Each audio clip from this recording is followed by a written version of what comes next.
की एक नवी दृष्टी, नवी ओळख, सहज शिक्षणाच्या वाटेवर. म्हणजे आपल्यापैकी प्रत्येकाला म्हणजे मी जी एक नोट टाकली त्यातून आणि या हेडिंग मधून कळलेलं आहे की शिक्षणातली जी एक नवीन पद्धती आहे, सहज शिक्षण, ही आपल्याला जाणून घ्यायची आहे. कुणाकडून जाणून घ्यायची आहे? तर आपल्या शाळेतील पूर्व प्राथमिकच्या मुख्याध्यापिका श्रीमती रती भोसेकर बाईंकडून. त्यांचं शिक्षण झालंय एम.कॉम. म्हणजे बरेचदा त्या लेख लिहितात तेव्हा आपल्याला असं वाटतं की त्या एम.ए. असाव्यात, पण त्या एम.कॉम आहेत. 26 वर्षांची त्यांची कारकीर्द झालेली आहे आपल्या शाळेमध्ये. म्हणजे या सगळ्या आपल्याला विदित असणाऱ्या गोष्टी आहेत बरं का. एनसीआरटी दिल्ली ज्यांनी पूर्ण भारतभराकरता शिक्षकांकरता एक स्पर्धा घेतली 15-16 साली, त्यामध्ये बाईंना पारितोषिक मिळालेलं आहे हे आपल्या सगळ्यांना माहिती आहे. लोकसत्ता मधील त्यांचे शिकू आनंदे हे लेख आपल्यापैकी अनेकांनी वाचलेले आहेत. लोकमत मध्ये शिक्षण विषयक म्हणजे विशेषतः बाल शिक्षण विषयक बाई जे लिहितात तेही आपण त्यांचं ऐकलेलं आहे. शिक्षण वेध यामधल्या त्या अतिथी संपादक सुद्धा राहिलेले आहेत. प्रथम ही संस्था आपल्यापैकी सगळ्यांना परिचयाची आहे. त्या प्रथम या शिक्षण संस्थेमध्ये अभ्यासक्रम निर्मितीमध्ये बाईंनी मुलाचं मार्गदर्शन दिलेलं आहे आणि त्यांनी तिथे कामही केलेलं आहे. प्रथम तर्फेच एक शॉर्ट फिल्म प्रसारित झालेली होती, त्यामध्ये त्या शॉर्ट फिल्मचं स्किट लिहिण्याचं काम सुद्धा बाईंनी केलेलं आहे. अनेकदा शिक्षकांची प्रशिक्षण घेतलेली आहेत. अस्मिता वाहिनीवरून संपूर्ण महाराष्ट्राने त्यांचा आवाज ऐकला आहे आणि शिक्षण विषयक त्यांचे काय विचार आहेत ते पण अनेकांनी ऐकलेले आहेत.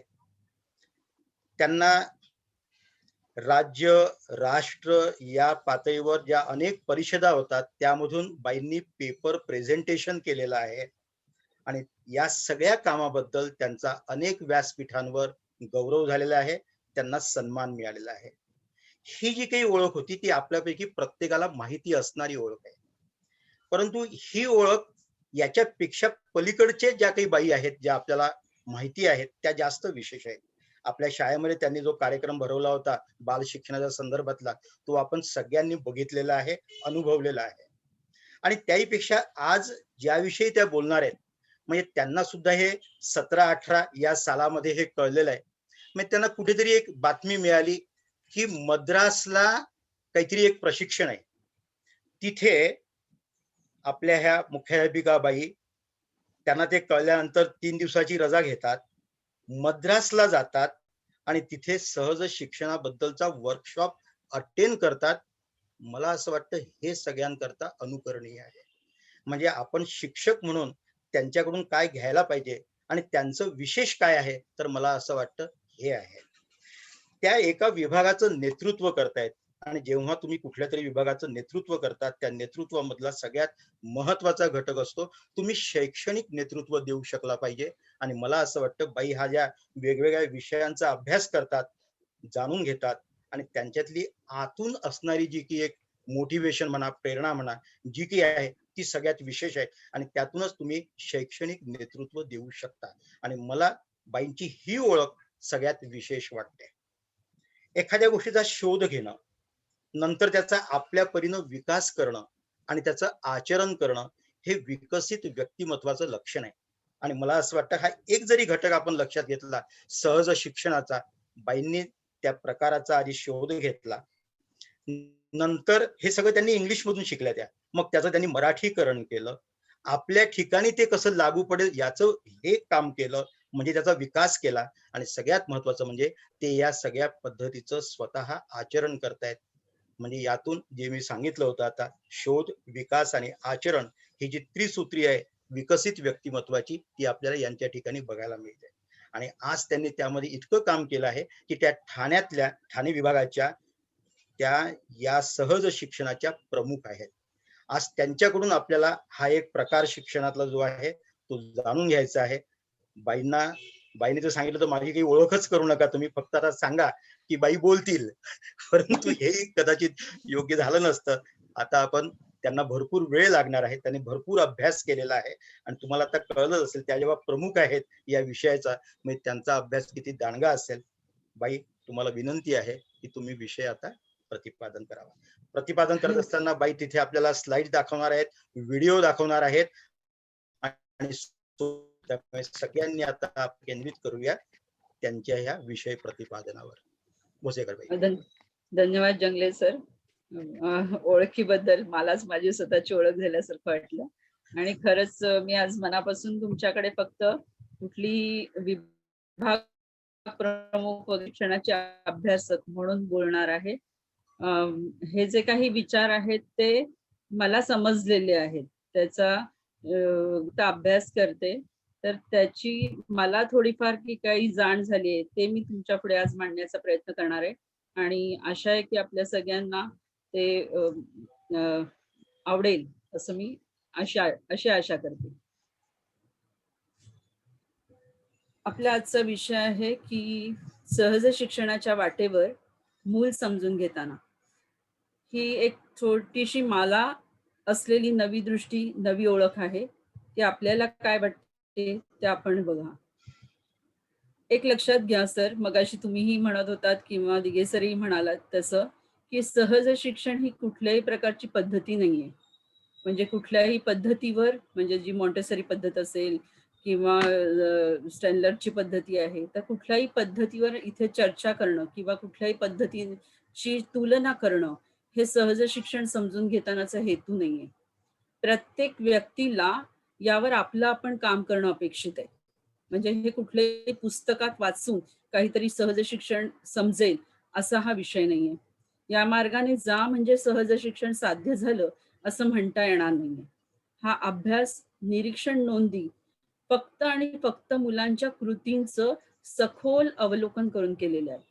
त्यामुळे सगळ्यांना तुम्हाला एक नम्र विनंती आहे की आपण पूर्वग्रह, आपण जे जे आधी काही अनुभवलंय, आपल्याला माहित आहे असं वाटतंय, ते न लक्षात ठेवता आपण ह्या प्रवासाला निघूया. जसं सर आता म्हणाले की 2017 नंतर हे मला या विषयाकडे मी ओढले गेले. त्याच्या आधीच्या प्रवासावर मी थोडंसं आता बोलतेय की जेव्हा मी ह्या सहज शिक्षणाची ओळख नव्हती किंवा ते असतं पण जाणवलेलं नव्हतं, तेव्हाच जे आमचं शाळेमध्ये चाललं होतं तेही आनंददायी शिक्षणच होतं, कृतीयुक्त शिक्षणच होतं. त्यासाठी आम्ही वेगवेगळ्या शैक्षणिक साहित्यांची हाताळणी करायला मुलांना देत होतो आणि अजूनही देतोय. विविध कृती करायला देतो. विविध खेळातनं मुलांच्या संकल्पना विकसित करत जातो. भरपूर चित्र काढण्यास वाव देतो.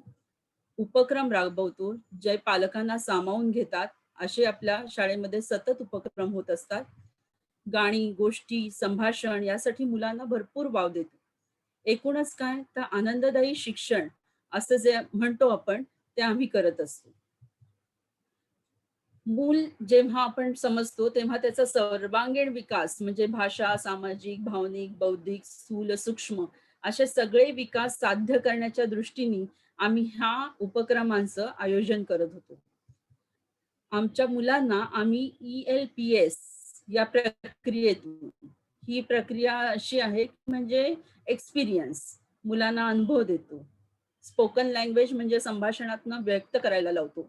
त्यांना चित्र काढायला देतो, पिक्चर्स, आणि त्यांना सिम्बॉलिक म्हणजे त्याचंच आम्ही स्वतः लिहिलेलं असतं आणि त्यामुळे मुलांना त्यांच्या समोर ते शब्द त्यांच्यासाठी उपलब्ध असतात. त्यामुळे ELPS या प्रक्रियेतून आम्ही त्या मुलांना आमच्या या आनंददायी शिक्षण पद्धतीमध्ये नेत असतो. मग असं काय झालं की हे या विचाराकडे मी ओढले गेले. तर थोडंसं मला जिनन यांच्याविषयी सांगायला आवडेल. 2017च्या मे मध्ये आता सर म्हणाले तसं from words to the real world असं चिनन यांचं एक वर्कशॉप होतं 3 दिवसाचं मद्रासला. मद्रासचा जो एरिया होता तो अतिशय निसर्गरम्य असा परिसर होता. तिथे हे वर्कशॉप होतं आणि हा जिनन जे आहेत हे केरळचे आहेत. गेली 30 वर्ष, 30 पेक्षा जास्त वर्ष असावीत, ते मूल का, कसं आणि काय काय शिकतं या विषयावर ते अभ्यास करतात. ते स्वतः खरं सांगायचं तर डिझायनर आहेत आणि त्यांनी भारतभर हिंडून अनेक आदिवासी, ग्रामीण, पारंपरिक कारागीर त्यांचं सखोल निरीक्षण केलंय, त्यांच्या कार्यपद्धतीचा अभ्यास केलाय. तसंच वेगवेगळ्या परिस्थितीतल्या मुलांचा म्हणजे ग्रामीण, शहरी, अगदी परदेशातील लोकही त्यांच्याशी जोडलेली आहेत. त्यांनी त्याचा अभ्यास केलेला आहे आणि मूल स्वतःची जगण्याची समज स्वतः बनवून घ्यायला कसं निसर्गतः समर्थ असतं, मोठ्यांनी त्यांना कसा अवकाश देणं आवश्यक आहे, या विषयावर त्यांचे अनेक वर्कशॉप्स होत असतात किंवा या विषयावर सतत ते लोकांशी संवाद साधत असतात.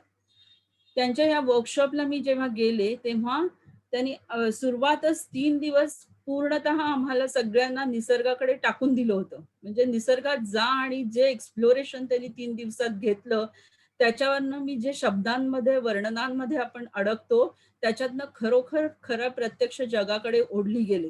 प्रत्यक्ष अनुभव कसे आहेत, ते खरे कसे असतात, ते समग्र रीतीने कसे आपल्याला अनुभवता येतात, याचं प्रत्यक्ष अनुभव त्या 3 दिवसाच्या वर्कशॉपमध्ये झाले मला आणि त्यानंतर मात्र कुठेतरी माझा बेस हलला, की हे काहीतरी वेगळं सांगू पाहतायत आणि माझा प्रवास त्यांच्याबरोबर सुरू झाला. आज मी त्यांच्या संस्थेत एक सामाजिक कार्य म्हणून त्यांच्याबरोबर जोडलेली आहे आणि त्यांचं जे काम आहे तेच मी मराठीतनं वर्कशॉप, मराठीचे पालक, अभ्यास गट असं करत आहे, जे आता पुढे तुम्हाला थोड्या वेळाने मी सांगीनच. ते वर्कशॉप करून आल्यावर मात्र माझा थोडासा गोंधळ झाला, की आपली सहज शिक्षण म्हणजे आपण जे आता काही ऐकलं ते आणि आपले नेहमीचे कृती वर्ग यात काय फरक आहे? काहीतरी गोंधळ होतोय आपला. आपणही मुलांना सतत कृतीच करायला देतो. त्यांना भरपूर शैक्षणिक खेळ देतो. विविध संकल्पना त्यांच्या विकसित होतील हे बघतो. विविध खेळ घेतो. मुलांच्या हालचालींना मोकळीक देतो. वेगवेगळे उपक्रम घेतो. आनंददायी पद्धतीनेच ते सगळं त्यांचं शिक्षण होईल हे बघतो. एकूण माझ्या मते तरी हे मूलकेंद्री शिक्षणाचीच आपण वाटचाल करतो. मग फरक काय आहे? तेव्हा जाणवलं, की मुख्य फरक हा आहे, की हे सगळं आपण ठरवतोय. आपण करायला देतोय. आपल्याला वाटतं, की त्यात त्यांना मजा आहे. आपल्याला वाटतं त्यात त्यांचं कृतीयुक्त शिक्षण होईल. आपल्याला वाटतंय हेच त्यांचं अनुभवाधारित शिक्षण आहे. मग या सगळ्यांमध्ये हा विचार आहे का, की मुलांना स्वतःला काय-काय करून बघायचंय? मुलाला स्वतःला ते का करायचंय? मुलाला काय शिकायचंय? स्वतःला कोणत्या कृती करायच्यात? स्वतःला कोणते अनुभव घ्यायचेत? स्वतःला काय जाणून घ्यायचंय? याचा विचार कुठे आहे बरं? मग हे खरोखर मूलकेंद्री शिक्षण आहे का? हा मला प्रश्न पडला. आणि म्हणूनच या प्रवासाला सुरुवात झाली. आज मी आपल्या पुढे सहज शिक्षण म्हणजे काय? मुलाचं जग समजून घेणं आणि त्याच्यामध्ये त्याचं खेळणं, चित्र काढणं हे म्हणजे काय? सहज शिक्षण आपल्या शाळेशी काय जोडणी करण्याचा माझा प्रयत्न चाललाय आणि सहज शिक्षण आणि पालक यांच्या बरोबरचं काय काम? या टप्प्यांवर आपण थोडं विचार करणार आहोत. याच्यामधले जे व्हिडिओज आहेत ते पूर्णपणे या कोरोना काळामध्ये पालकांबरोबर जे काम केलं गेलेलं आहे, तर त्यांच्याकडनं आलेले व्हिडिओज आहेत. पूर्णपणे मुलांच्या निरीक्षणावर आणि त्याच्यावर त्यांनी मूल काय शिकू पाहतंय असे व्हिडिओज आमच्याबरोबर शेअर केले होते आणि काही धडपड वर्गातले व्हिडिओज आहेत आपले. तर पहिला आपला आहे तर सहज शिक्षण म्हणजे काय? त्याच्यासाठी हा व्हिडिओ आपण बघूया. सगळ्यांना दिसतोय का? दिसतोय का? हो हो हो हो. हां. आवाज येतोय? हो. मला असं वाटतं आवाज येत नाहीये का? येतोय येतोय. नाही, व्हिडिओचा आवाज येतोय का? हो येतोय. हो हो.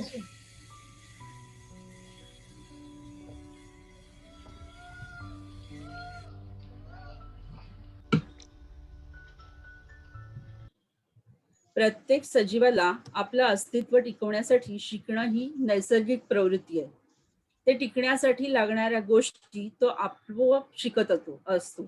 तसेच तो जे अनुभवतो त्याप्रमाणे त्याच्या सभोवतालच्या जगाचं त्याला आकलन होत जातं. जसं आपण खातो त्याने आपलं शरीर घडतं, तसंच आपण जे आपल्याला ज्ञानेंद्रियांमार्फत ग्रहण करतो त्याने आपलं ज्ञान घडतं. प्रत्येक सजीव स्वतःला आजूबाजूच्या जगाशी जोडत हे स्वायत्तपणे शिक्षण करत असतो. म्हणजेच सहज शिक्षणात प्रत्येक सजीवाची शिक्षणाची एक ऑटोनॉमस युनिव्हर्सिटी असते. त्याचं हे जे शिकणं असतं ते मात्र उत्क्रांत होत जातं. म्हणजे परिस्थिती जशी असेल तशी बदलत जातं. आता हा एक बगळ्याचा व्हिडिओ आहे. त्याच्या कदाचित तो धूसर आहे म्हणून मी तुम्हाला दाखवतेय, की हा पाव आहे त्याच्याकडे आणि तो पाव पाण्यात सोडून सोडून तो मासा पकडतोय. म्हणजेच त्याचं शिकणं हे उत्क्रांत कसं होत गेलंय याचा अनुभव या व्हिडिओवरनं आपल्याला येईल.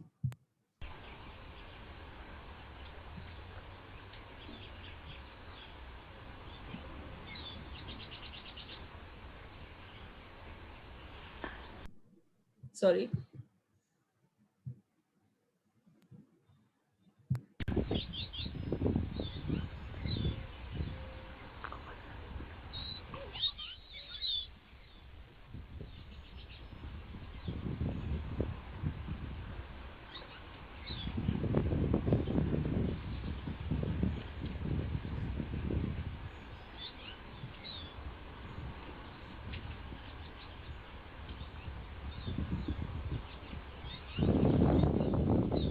बघा, म्हणजे त्याने बरोबर पाव टाकून टाकून आपला सावज जे होतं ते पकडलं. त्याचे स्वतः शिकण्याची त्याची ती कॅपॅसिटी होती.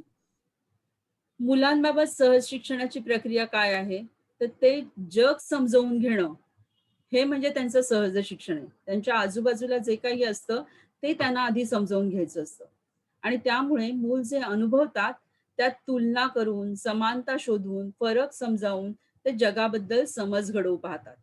या व्हिडिओचा हा परत आमच्या गटावरल्याच एका पालकांनी पाठवलेला आहे. मला जरा स्टॉप शेअरिंग करावं लागेल कारण मी साऊंड शेअर नाही केलंय. 1-2 मिनिटं थांबा.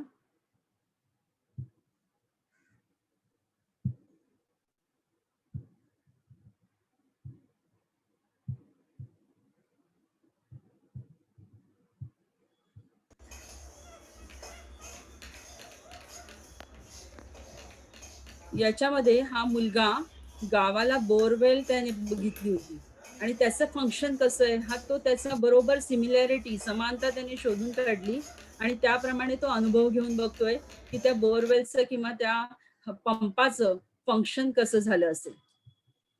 त्याच्याच बरोबर ही प्रक्रिया जी मुलांची असते ती पूर्णपणे अनुभवातनं घडणारी असते. त्याच्यासाठी त्यांना भाषेची गरज भासत नाही. म्हणजे आपण जे म्हणतो मुलांना हे सांग किंवा शब्दातनं व्यक्त करायला सांगतो, तर त्यांना ती तशी गरज नसते आणि तसंच त्यांनी ते जाणीवपूर्वक केलेलं नसतं. आता हाही व्हिडिओ बघा की मिक्सरचं फंक्शनिंग हा मुलगा समजावून घेतोय.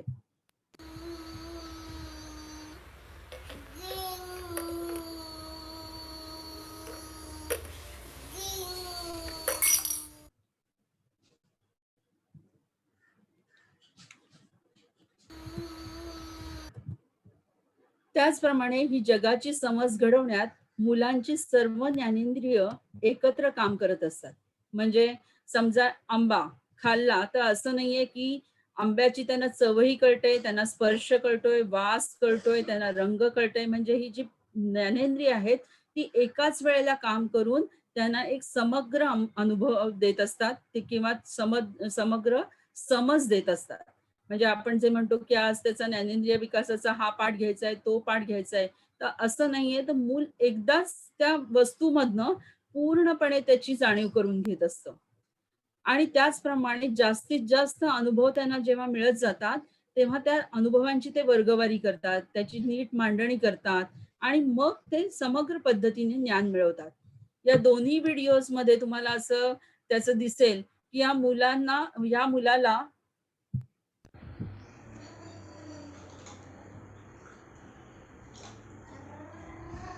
म्हणजे मध्ये कंगवा अडकवून त्याने बरोबर तो गोल गोल गोल गोल फिरवून बरोबर त्या विमान कसं जाईल याचं फंक्शनिंग केलं.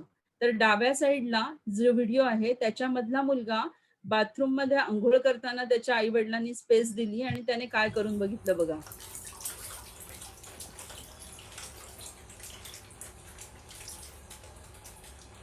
त्यांच्या घरामध्ये वॉशिंग मशीन नवीन आणलेलं होतं. त्या ड्रमचा पूर्ण त्याने त्या बादलीमधल्या पाण्यामध्ये स्टूल उपडं करून त्याच्यात पाणी घालून ते फंक्शनिंग बघितलं. या मुलाचं विशेष असं की त्याने मग कितीतरी महिना 2 महिने तो घरातल्या वेगवेगळ्या वस्तूंमधनं वॉशिंग मशीन्सच तयार करत होता. म्हणजे मुलं जोपर्यंत त्या अनुभवाची त्यांना पूर्णपणे कसं ज्ञान आहे, कसं काय आहे हे समज येत नाही, तोपर्यंत वेगवेगळ्या पद्धतीने ते करून बघत असतात. आणि यालाच काय म्हणतो आपण, तर हे मुलांचं खेळणं आहे, की जसं या खोक्यांमध्ये हे बसल्यात दोघी जणी आणि छानपैकी त्यांची गाडी चाललेली आहे.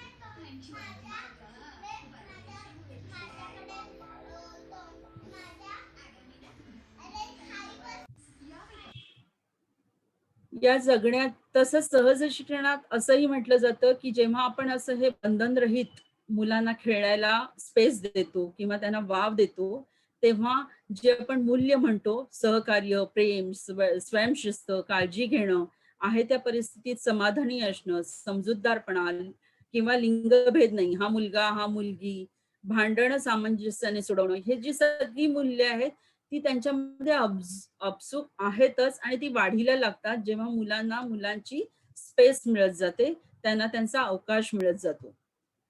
त्याचप्रमाणे खेळातनं मूल जसं जग समजवू पाहतं, समजून घेऊ पाहतं, त्याचप्रमाणे चित्र काढूनही मुलं जग समजावून घेतात. पण चित्र काढणं हे सहज नाहीये. काही मुलं ते करतात, काही मुलं ते नाही करत. आता हा जो डावीकडचे तुम्हाला जमिनीवर चित्र दिसतंय, तो मुलगा आपल्या पुण्यापासून कोल्हापूरला गाडीने गेला होता. रेल्वे रुळाने काहीतरी त्याची आई म्हणाली ना, त्याने तिकडे काहीतरी तो रूळ कसा आणि कुठली स्टेशन्स हे त्याने पूर्ण घरभर चित्र काढलेलं होतं. त्याचप्रमाणे गणपतीच्या दिवसात कोरोना होता, तर गणपती बाप्पा बरोबर कोरोना त्याच्या पायाला लागून जाईल असं काहीतरी उपाय शोधून त्या एका मुलाने हे चित्र काढलेलं होतं. जेव्हा ही मुलं चित्र काढतात, तेव्हा आम्ही प्रामुख्याने पालकांबरोबर हाही संवाद साधतो, की मुलांना रंगात अडकवू नका. त्यांना केवळ आणि केवळ एखादं कागद उपलब्ध करा किंवा पेन्सिल द्या. काय असेल त्याच्यावर त्यांना काढू द्या. पण रंगात शक्यतो त्यांना अडकवू नका आणि त्याच्यामुळे मुलं स्वतःला छान व्यक्त होऊ शकतात. त्याचप्रमाणे जेव्हा हे जग समजावून घेतात, तेव्हा ते अत्यंत कमी रेषेत त्यांची चित्र असतात. आता या मुलीचं बघा. काय आहे? या व्हिडिओचा आवाज मला येत नाही. तुम्हाला सगळ्यांना येतोय? हो, हो, हो. मला काय झालंय कळत नाहीये. या मुलीने बकेट काढून बघितलंय आणि त्या बकेटचं तिने हे चित्र काढलं आपल्याला. त्याचप्रमाणे हा मासा काढलेला आहे. अत्यंत कमी रेघेमध्ये पण त्यांनी बरोबर तो मासा काढलाय आणि त्यामध्ये तिला ते फिश दिसतंय. म्हणजेच सहज शिक्षणामध्ये मूल स्वतःचं जग स्वतः समजावून घेत असतं. ते आयदर खेळाच्या रूपात असेल किंवा अशा पद्धतीने चित्रांच्या रूपात असेल. पण म्हणून असं नाहीये की सहज शिक्षणात मोठ्यांचं काहीच काम नाही. आपलं सगळ्यांचंच खूप महत्वाचं काम आहे. पण ते कसं? तर मुलांच्या भावनांबद्दल अत्यंत संवेदनशील असणं, ती काय करतात ते समजून घेणं, पूर्ण स्वातंत्र्य, प्रेम, विश्वास, सुरक्षितता देणं त्यांना. मुलांबाबत आपण हे जाणून घ्यायचंय की निसर्गतःच ते स्वतःमध्ये रमणारं आहे, जबाबदारी घेणारं आहे आणि त्याला प्रचंड कुतूहल आहे. आणि त्याच्यामुळे काय आहे की त्याच्या आसपास आपल्याला वाटणाऱ्या धोकादायक गोष्टी आपण आधीच बाजूला करायच्या. प्रक्रियांमध्ये त्यांना सामील करून घ्यायचंय, जसं स्वयंपाक असेल, दुरुस्ती असतील. पण ह्या प्रक्रियांमध्ये सामील करून घेताना त्याला खोट्या खोट्याच्या वस्तू द्यायच्या नाही. शक्यतो त्याला आपल्याच प्रक्रियांमधनं न्यायचं आहे. परिसराचं आकलन त्यांना स्वतःच्या पद्धतीने करून घ्यायचं असतं. त्यामुळे त्यांना सतत प्रश्न किंवा त्यांना सतत सूचना देऊन त्याच्यामध्ये बाधा आणायची नाही. हे काय केलं आहे, हे काय केलं आहे, असं शब्दात वर्णन सारखं त्यांना करायला लावायचं नाही. कारण त्याच्यामुळे त्यांचा शब्दसंग्रह कमी असतो. शाबासकी याची सवय लावायची नाही. ही अगदी बेसिक आहे की खरंच मुलांना स्वतःला याची सवय नसते. पण आपण छान जरा काय झालं की चांदणी असं जे करत जातो, त्याच्याने ही सवय वाढत जाते. आपल्या कल्पना त्यांच्यावर लादायच्या नाहीत. मूल स्वतः काही सांगत असेल तर मोठ्यांनी ते मनापासून ऐकून घेणं, समजून घेणं हे महत्वाचं आहे. म्हणजे आपल्या मोठ्यांचा रोल किंवा मोठ्यांची आपली भूमिका या सहज शिक्षणामध्ये अत्यंत महत्वाची आहे. आणि सगळ्यात महत्वाचं म्हणजे मुलांचं सखोल निरीक्षण मुलांच्या नकळत करत राहायचं. आणि त्यामुळे आपल्याला मूल काय आहे ते काय समजू पाहतं आणि मूल अशासाठी तर ते निसर्गाच्या आत्ताही खूप जवळ आहे. फॉर्म मध्ये आपण खूप पल्ला मोठा गाठलेला आहे. त्यामुळे ते जर समजून घेतलं तर आपल्याला कळेल की आपली शिकण्याची प्रक्रिया काय. आणि आता अजून एक लक्षात ठेवायचं की हे करत असताना मुलांचे जेव्हा आपण सतत फोटो काढतो किंवा व्हिडिओज काढतो तेव्हा त्याच्या नकळत काढायचे असतात. त्याचा नैसर्गिकपणा सोडून त्याला परफॉर्म करायला लागेल असं जेव्हा वाटतं, तेव्हा मात्र आपण हे सगळं थांबवायचंय आणि आपल्या नुसत्याच नोंदी केल्यात तरी ते पुरेसं असतं. एकूण आता जर म्हटलं तर सहज शिक्षण म्हणजे मुलं सतत आपल्या आजूबाजूच्या परिसराचे, व्यक्तीचे, घडणाऱ्या प्रक्रियांचं निरीक्षण करतात. अनुभवलेलं, पाहिलेले प्रसंग, प्रक्रिया मुलं खेळातून पुन्हा पुन्हा स्वतःच्या पद्धतीने जगून बघतात किंवा चित्र काढून समजू बघतात. यातून त्यांची समज मदत जाते. हेच सहज शिक्षण. ही सहज शिक्षणाची क्षमता प्रत्येक मुलात उपजत असते. त्यांना बंधनमुक्त वातावरण दिलं तर मुलांमधली ही क्षमता बहरून येते. मग प्रश्न असे आहेत, मूल सहज काय शिकू पाहतात ते आपण समजून त्याला वाव देतो का? तेवढा अवधी आपल्याला देणं खरंच शक्य आहे का? मुलाच्या जगण्याचे खेळ, आता खेळायला जा, आता अभ्यास, आता काम असे भाग न करता त्यांचं खेळणं हेच त्यांचं काम हेच त्यांचं शिकणं आहे हे समजून घेता येईल का? आणि भीतीयुक्त शिस्त हे स्वयंशिस्तीत परावर्तित करता येईल का? सध्या हे प्रश्न सगळ्यांना सांगते की असेच राहू दे. सवालों को सवाल ही रहने दो असं म्हणूया आणि आता ते तसेच सोडून देऊया.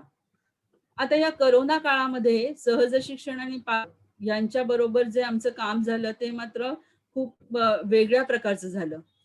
तुम्हाला माहितीये की आपण अत्यंत कठीण काळ अनुभवला. बराच काळ आपण एकमेकांना भेटलेलो नाही. आत्ता आपण भेटायला लागलोय आणि या काळामध्ये मूल आणि पालक एकत्र हे पहिल्यांदाच एवढ्या वेळ एकत्र राहिले. कारण मुलांना सतत कुठेतरी वेगळीकडे नेणं, गुंतवणं हे सतत आता आपल्या काळाची गरज झाली आहे आणि या करोना काळामध्ये हे एकदमच वेगळंच काहीतरी घडलं की ज्याच्यामध्ये 24 तास मुलं आणि पालक एकत्र आले आणि त्यामध्ये पालकांचं काम, मुलांना सतत रमवणं ह्याचं सगळ्यांना दडपणही येत होतं.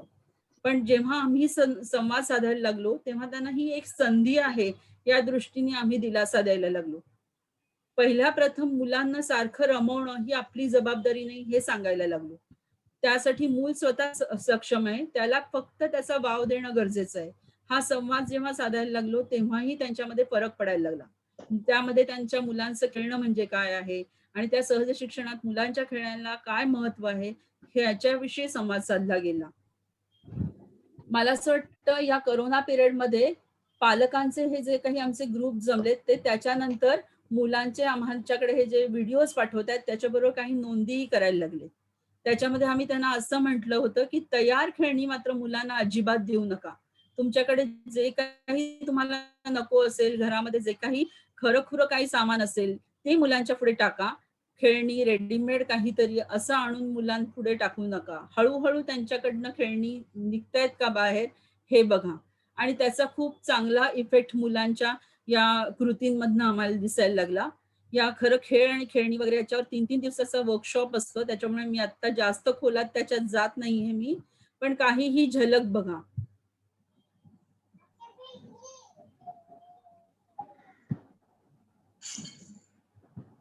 त्याचप्रमाणे इकडे बघा.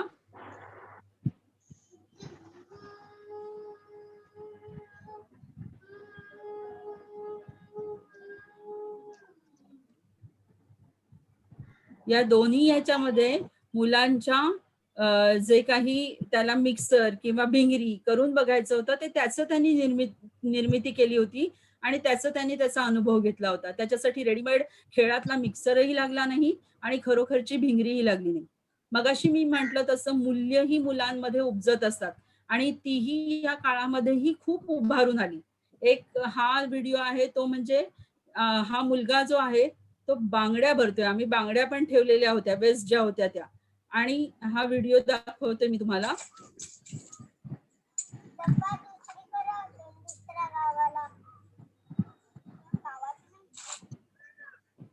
म्हणजे मुलगा आहे, बांगडी घालू नको हे जोपर्यंत त्याच्या कानावर पडत नाही तोपर्यंत त्याला त्या बांगडी भरण्यामध्ये काही गैर वाटत नाहीये. म्हणजे हे वाक्य आणि बांगड्या भरू नकोस ही जी काही नंतर जाऊन त्याच्या कानावर पडणार आहे त्याच्यापासून हा आता खूप दूर आहे आणि त्याच्यामुळे हा भेदभाव त्यांच्याकडे बेसिकली नसतो. तसंच करोना काळामध्ये मुलं एकटी होती आणि त्याच्यामुळे त्यांच्याशी खेळायला कोणी नाही, बोलायला कोणी नाही. तर मी मागेही एकदा म्हटलं होतं, की असंख्य व्हिडिओ असे आलेत, की जी मुलं पक्ष्यांशी गप्पा मारतायत, झाडांशी गप्पा मारतायत. आता ही मुलगी घरातलं स्टूल आणि खुर्ची यांच्याशी त्यांचं काहीतरी भांडण आणि त्यांना समजावते, असा हा व्हिडिओ आहे. थोडासा बघूया आपण.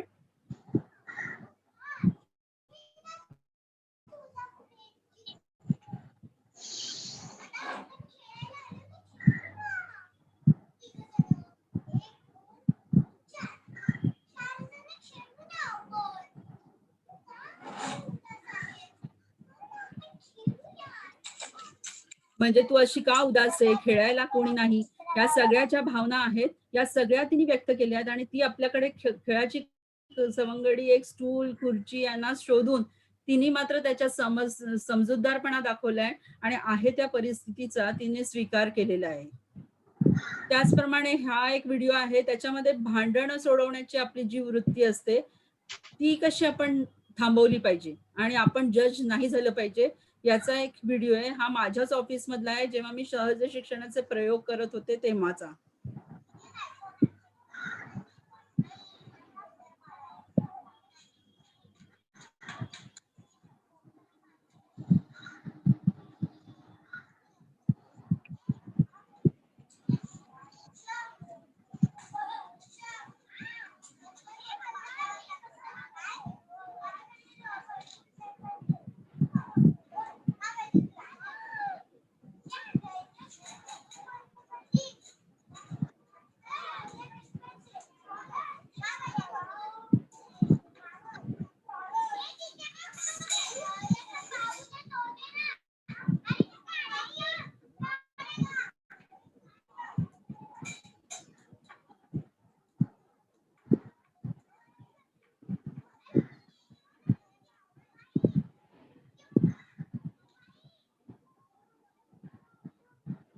या वेळेला मी त्यांच्या समोर होते, ते सारखे मला सांगत होते, की "बाई खुर्ची बघा, हा घेतोय, ओढतोय." आणि मला खूप मोह होत होता, की दोघांनी एकमेकांनी आधी ह्याचं होऊ दे, मग त्याचं होऊ दे वगैरे असं जज करण्याचं.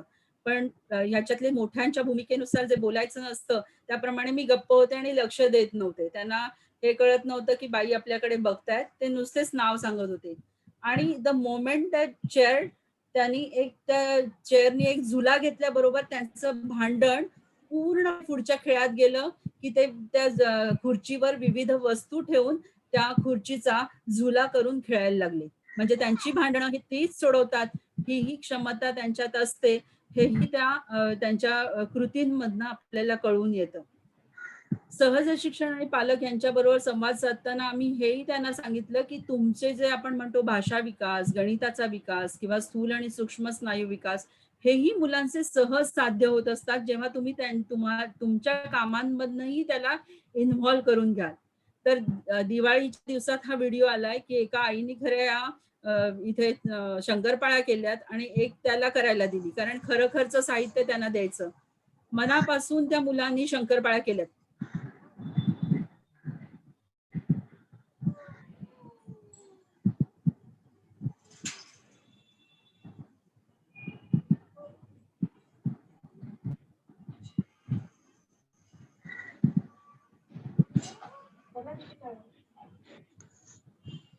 हाच त्याचा सूक्ष्म स्नायू विकास हे जर पालकांना कळत असेल, तर त्याच्या कृतीला ते निश्चित वाव देऊ शकतील.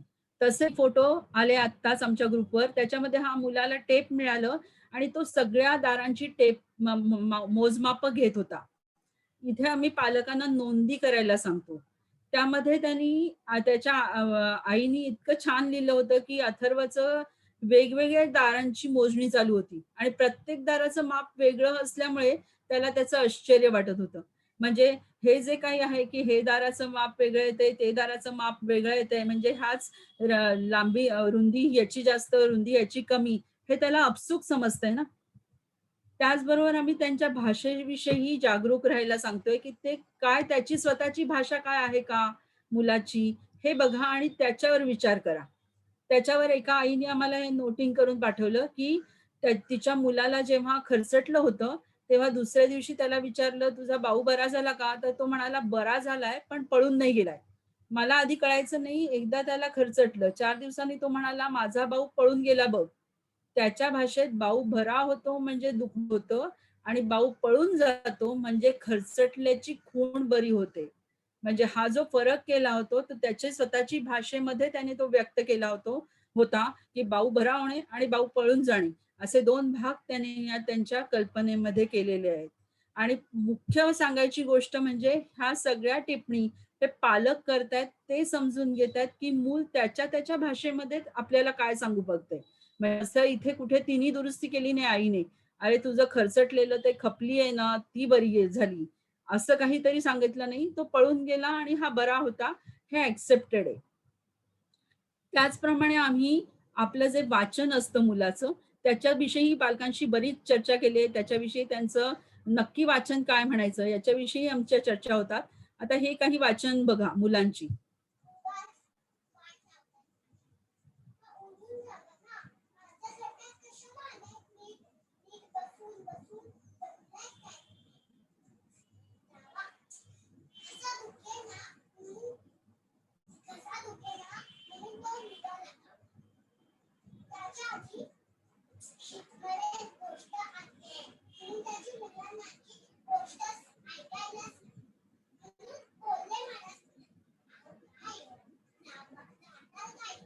जर तुम्ही हे पूर्ण व्हिडिओ ऐकला तर लक्षात येतं, की पूर्ण हेलकावे खात म्हणजे अगदी जसं त्याला आपण म्हणतो, की एक समर्थ वाचन आहे, त्या पद्धतीने ते पुस्तक वाचतीये.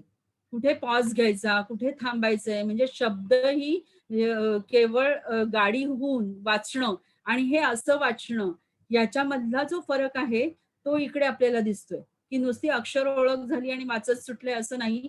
खरं सांगायचं तर या पुस्तकामध्ये ते तसं काही नाहीये.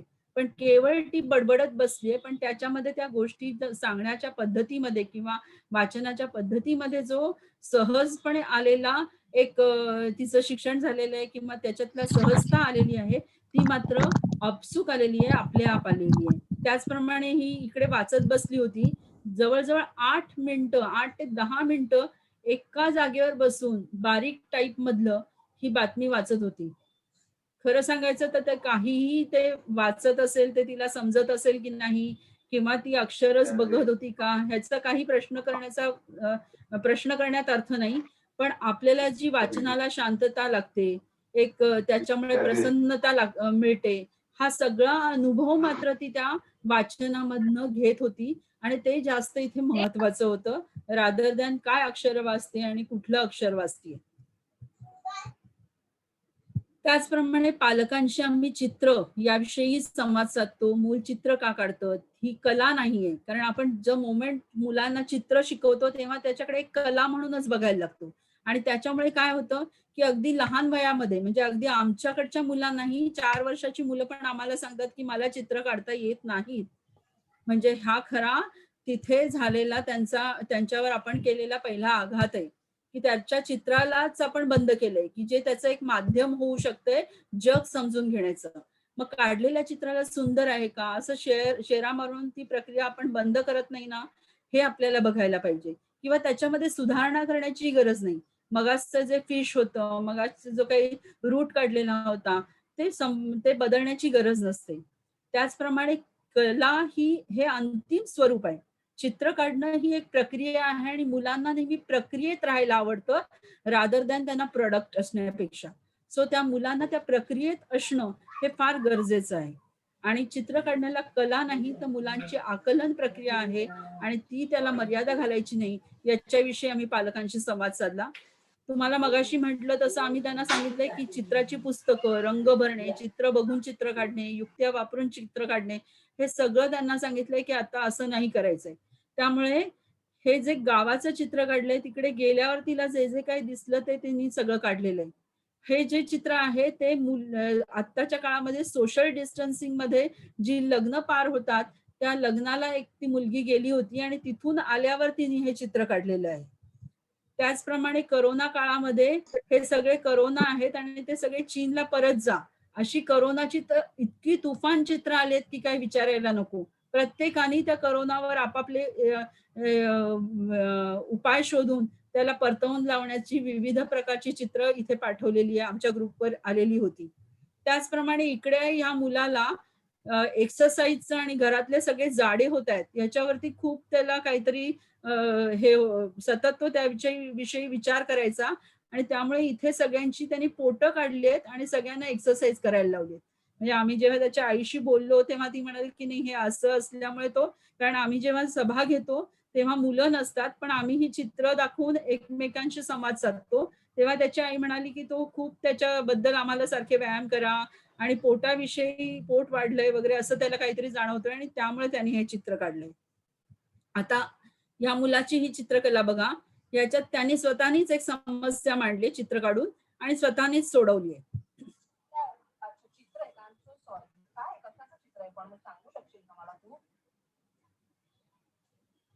कशाचं चित्र आहे ते?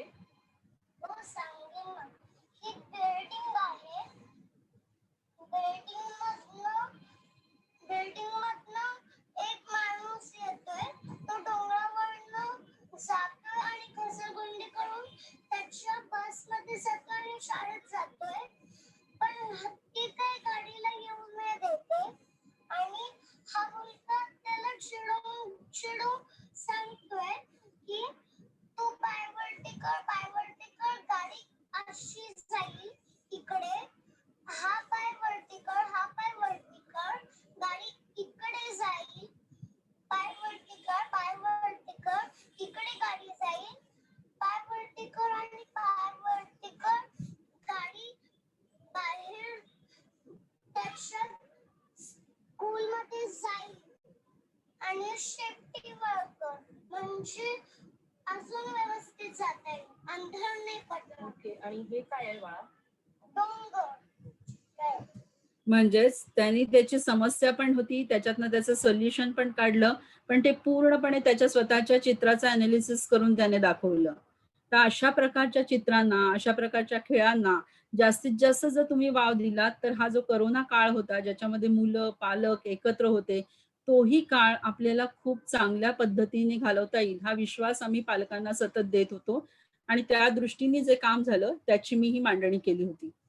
आता पुढे आहे तो खरा विषय आपला आहे तो म्हणजे हे जे काही मी समजू पाहत होते की मुलांचं खरंच सहज शिक्षण कसं आहे आणि मग त्याच्यातनं मुलं काय जाणून घेतात आणि काय काय समजून घेऊ शकतात, पण मग त्याची आणि शाळेची अशी काही सांगड घालता येणं शक्य आहे का?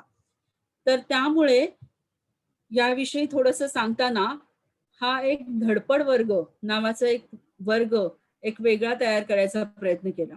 खरं सांगायचं तर सहज शिक्षणाने सगळे वर्ग बदलणं हे शक्य नाही, कारण त्याच्यामुळे एक वेगळ्या दिशेने आपल्याला जायला लागेल आणि सध्या ती तशा प्रकारची काही अजून विचारही नाही किंवा तशा पद्धतीने काही करण्यासाठी तेवढी ताकदही नाही.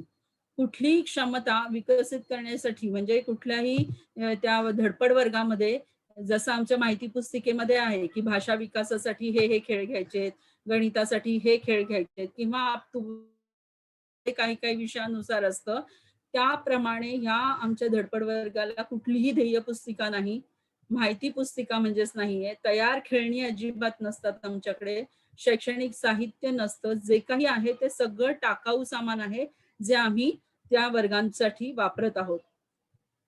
धडपड वर्ग ह्याच्यामध्ये आता आपल्यामध्ये आहेत पद्मजाताई, सध्या त्यांच्यावरती मी ही जबाबदारी दिली, त्यांच्याबरोबर काम चालू आहे.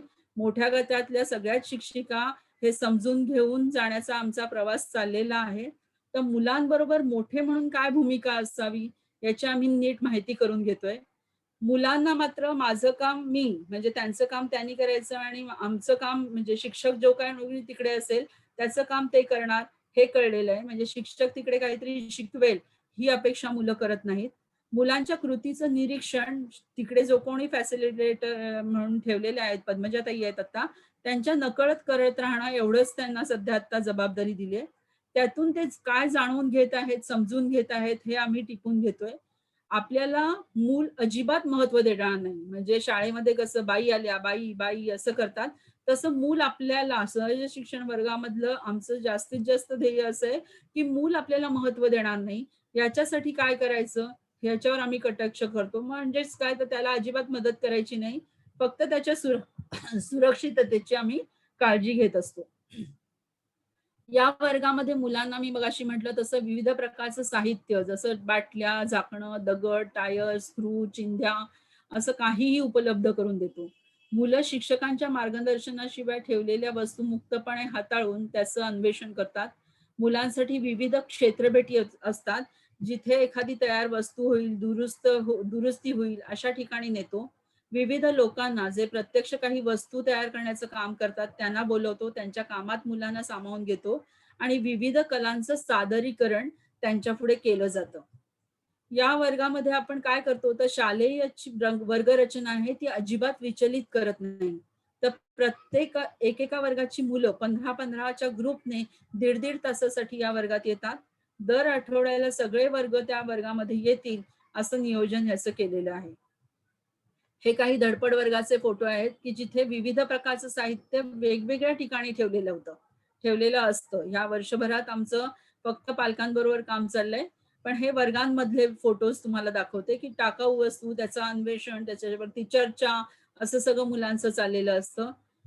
आणि पदार्थ जरी करायचे झाले तरी ते मनसोक्तपणे त्यामुळे पदार्थ हा आज तुम्ही भेळ करा, म्हणजे हे ठेवलेत त्याच्यापासून कोशिंबीर करा असं कुठे नसतं. ज्या वस्तू ठेवल्यात त्याच्यातनं मुलं काय वाटेल ते काहीही करतात आणि खात असतात. आणि ते जे काही असतं ते मनापासून फस्तही करतात एवढंही निश्चित खरं. दुसऱ्याच्या कामाचं त्याच्यामध्ये निरीक्षण करण्याची पण वृत्ती किती आहे हेही जाणवतं आम्हाला. कामामधली एकाग्रता जाणवते कितीतरी जणांची. नंतर जे काही साहित्य असेल त्या साहित्यावरनं काय करायचं ते मुलंच आपलं ठरवतात आणि त्या दृष्टीने त्याचं काम चालू होतं. त्याचबरोबर आम्ही काही पाठपद्धतीमध्ये पण फरक केले. जसं आम्ही हा जो आहे तो तुम्हाला आता दिसतंय की मुलं सगळी लादी फरशी पुसून काढतायत. खरा आमचा हा लेखन पूर्व तयारीचा पाठ आहे ज्याच्यामध्ये आम्ही मुलांकडनं स्पंजाने पाणी पिळून घ्यायचो पूर्वी. पण आता असं हे किलबिल घराबरोबर पण काही वेळेला काम करतो, कारण किलबिल घरातली मुलं ही अत्यंत नुकतीच म्हणजे 3 वर्षाची मुलं त्यांच्या बरोबर खरं हे काम करणं जास्त गरजेचं आहे. तर त्यांना फक्त टबामध्ये पाणी आणि फडकी अशी टाकायला सांगितली होती आणि मग जे काही मुलांनी मनसोक्तपणे ती सगळी लादी पुसून काढली होती. बघणाऱ्याला असं वाटेल की मुलांना इथे कामाला लावलंय किंवा ही मुलं इथे काय अशी फरशी पुसत राहिलेत. पण खरं हे त्यांच्या प्रत्यक्ष जीवनाशी पण जडलेलं आहे, कारण अशी फरशी पुसणं त्यांनी बघितलंय. कुठे स्पंज पिळत बसतो आपण घरामध्ये, ते नाही करत आपण. त्यापेक्षा आपण लादी पुसतो ना घरामध्ये, म्हणजे त्यांच्या जगण्याशी पण जोडलेलं आहे. त्याचबरोबर त्यांच्या लेखनाची ही प्रभावी तयारी आहे. हे हा विश्वास पालकांना आम्ही असे व्हिडिओज दाखवून किंवा त्यांच्याशी संवाद साधून आणि मुलांना अशा प्रकारचे स्कोप घरीही द्या असं आत्ताच्याही आपले जे काको चाललाय त्याच्यामध्येही आम्ही त्यांना सांगत असतो. त्यामुळे आम्ही काही पाठांच्या पद्धती बदलल्या. मी मगाशी म्हटलं तसं मुलांना काही घडत म्हणजे दुरुस्ती काम असेल तिथे प्रत्यक्ष नेतो. सहसा क्षेत्रभटीला जेव्हा आम्ही पूर्वी न्यायचो किंवा नेतो तेव्हा मग हे बघ रे ते बघ रे असं दाखवणं व्हायचं.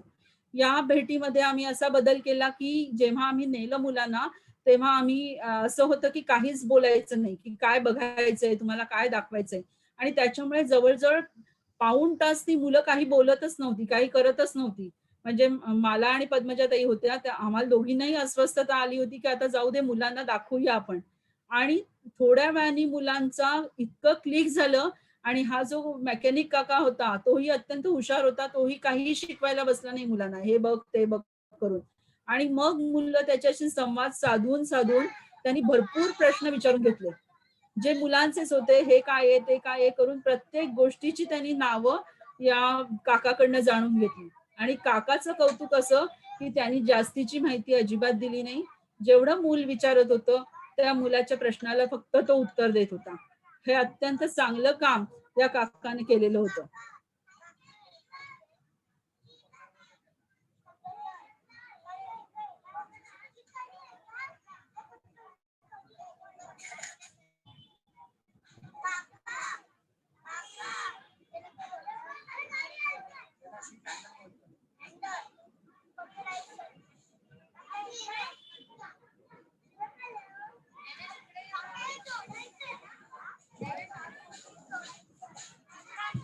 या भेटीनंतर आम्ही शाळेमध्ये आलो. शाळेमध्ये फक्त एक कागद घेऊन पद्मजाताईंना बसायला सांगितलं होतं आणि काकाच्याकडे काय होतं रे? असं म्हटल्याबरोबर 3 पानं भरून आम्हाला शब्द आले, की त्या काकाकडे नेमकं काय-काय होतं, साहित्य काय-काय होतं. ते सगळं आम्ही फक्त लिहून काढलं. त्याचबरोबर कोरे कागद दिले आणि त्या काकाकडे जे काही होतं त्याची चित्र काय काढता येतायत का हे बघा किंवा काय-काय होतं रे? असं म्हटल्यावर काही चित्र काढून आली. तर त्या चित्र लावली गेली. म्हणजे हे सगळं जे काही होतं, ते त्यांनी जे काही तिथे प्रत्यक्ष अनुभवलेलं होतं, त्याच्यातनं आलेलं होतं, त्याच्यातनं तयार झालेली त्यांची ती शब्दसंपत्ती होती आणि ती केवळ आपल्याला शालेय शिक्षणासाठी गरजेचं असतं, म्हणून आम्ही हे सगळं केलं होतं. अदरवाईज हे खरं करण्याची गरज नव्हती, कारण मुलांना ते शब्द किंवा त्याच्यातली माहिती त्यांनी खरी म्हणजे आत्मसात करून घेतली होती. त्यामुळे ही शालेय शिक्षणाला जोड लावताना आम्ही ही पद्धत त्याच्याबरोबर सहज शिक्षणाची अवलंबली होती.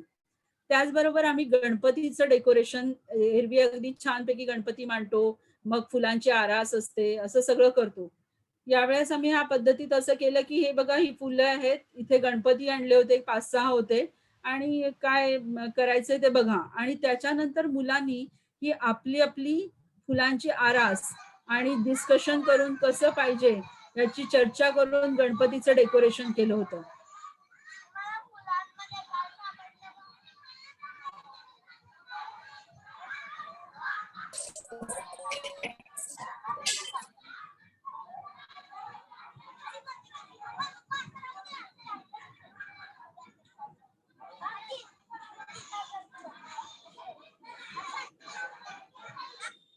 या सगळ्या प्रक्रियेमध्ये ती फुलं, त्याच्यातली पानं नुसता राहिलेला दोरा अशा पद्धतीने काम झालेलं होतं.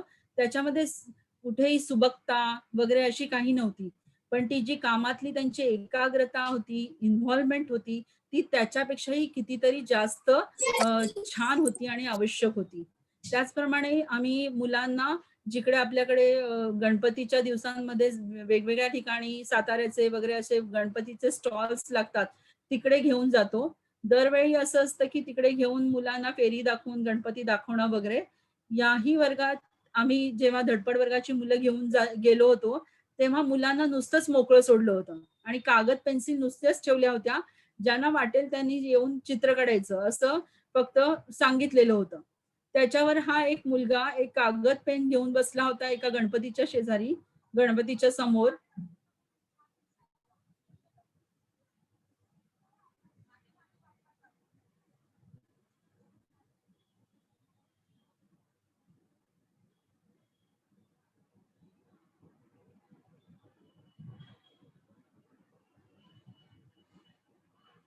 ह्याच्याही म्हणजे कुठेही पटपट चित्र काढ रे, चला आपल्याला जायचंय.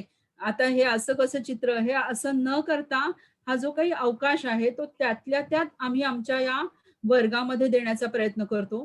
तुम्हाला आता पाठीमागे ही जी मुलं बसलेली होती त्याच्यातल्या कुठल्याही मुलाला चित्र काढायला बस असं सांगितलेलं नव्हतं. ज्यांना हवंय ते येऊन काढायचंय. आता ही त्यांना सवयही झाली होती तेव्हा आणि त्यामुळे हे जी काही कामातली एकाग्रता आहे ती एरवी आली नसती, की बाबा चल चल चित्र काढ आता पटपट, हे असं नाही, हे तसं असं झालं असतं तर ती सगळीच हरवून बसली असती. त्याचप्रमाणे मी म्हटलं तसं कला सादरीकरणाला काही व्यक्तींना आम्ही बोलवतो. त्याप्रमाणे आपल्याच ह्या पालक होत्या पल्लवी नाईक. त्या भरतनाट्यमच्या प्रोफेशनल म्हणजे डॉक्टरेट केलेली आहे आणि त्यांनी येऊन परफॉर्म करायचं असं जेव्हा मी त्यांना सांगितलं, तेव्हा त्यांना वाटलं की साध्या ड्रेसवर यायचं असेल. सो मी त्यांना म्हटलं तसं नाही, तुमचा जो पूर्ण गेटअप आहे त्याच्याने तुम्ही या आणि त्यांनी ते मान्य केलं आणि त्या पूर्ण गेटअपनी त्या वर्गामध्ये धडपड वर्गामध्ये आल्या होत्या. त्याने जवळ-जवळ एक अर्धा तास छान परफॉर्म केला आणि मुलं सगळी इतकी स्तंभित झाली होती, की हे सगळं आम्ही टीव्हीवर बघितलंय असं ते म्हणाले आणि त्याचबरोबर अगदी चुपचाप होऊन त्या ताईचा डान्स बघत होते. खरं भरतनाट्यम त्यांना आवडेल की नाही म्हणजे म्हटलं तर तसा काही त्याच्यामध्ये रस असायला हवा. पण मुलांनी अगदी छान त्याचा परफॉर्मन्स ताईचा बघितला आणि त्याच्यानंतर ताई मध्ये बसली. त्यांना म्हटलं होतं, "तुम्ही काही त्यांना दाखवायचं नाहीये, मुद्रा वगैरे शिकवायच्या नाहीयेत. फक्त तुम्ही मध्ये बसा." आणि मग ताईशी जे काही दागिन्यांवरनं या मुलींनी गप्पा मारायला सुरुवात केली, ती विचारायलाच नको. प्रत्येक दागिन्याचं नाव, हे काय आहे, हे कसं घातलंय,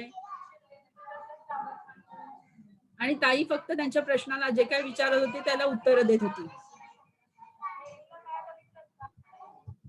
त्याचप्रमाणे ताई गेल्यावर परत पद्मजाताईंना मुलांनी भरपूर त्यांच्या मुद्रा, ताईंनी काय काय गळ्यात घातलं होतं याच्याविषयी भरपूर शब्द सांगितले, आणि ते मात्र आम्ही शाळेशी आपल्याला जोडणी करायची म्हणून ते लिहून काढतो. त्याचप्रमाणे ताईची भरपूर चित्र मुलांनी काढली होती, आणि हेच सगळं आम्ही आमचं वाचन म्हणून आपल्या या धडपड वर्गाच्या सगळ्या भिंतींवर, सॉफ्टबोर्डवर लावलेलं असतं, की जे मुलांनी स्वतः केलेलं असतं, मुलांनी स्वतः त्याचा अनुभव घेतलेला असतो, आणि तेच त्यांच्या पुढे ठेवलेलं असतं.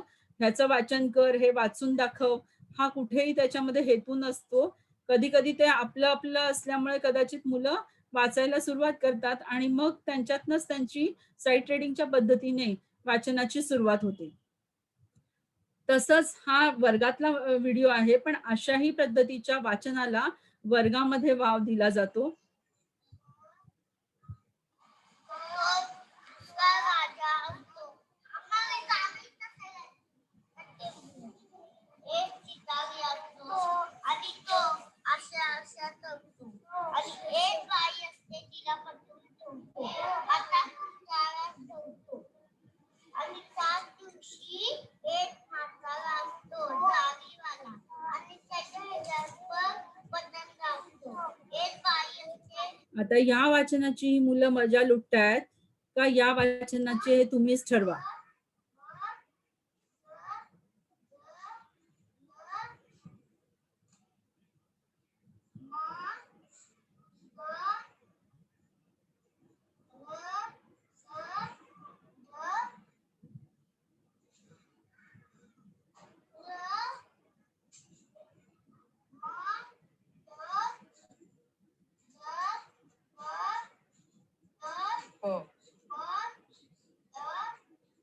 म्हणजे वाचताना दडपण, वाचलेल्या काय ते शब्द आहेत त्याचा अर्थ कळत नाही, आई सुधारणा करणार, प आहे त्याचा आवाज, त्याच्यातला आवाज बघा त्या अथॉरिटीचा, की तू चुकलायस आणि आता तू ते सुधारायचंय, की या वयामध्ये ह्या अशा प्रकारच्या वाचनाला आपण जास्त वाव दिला पाहिजे.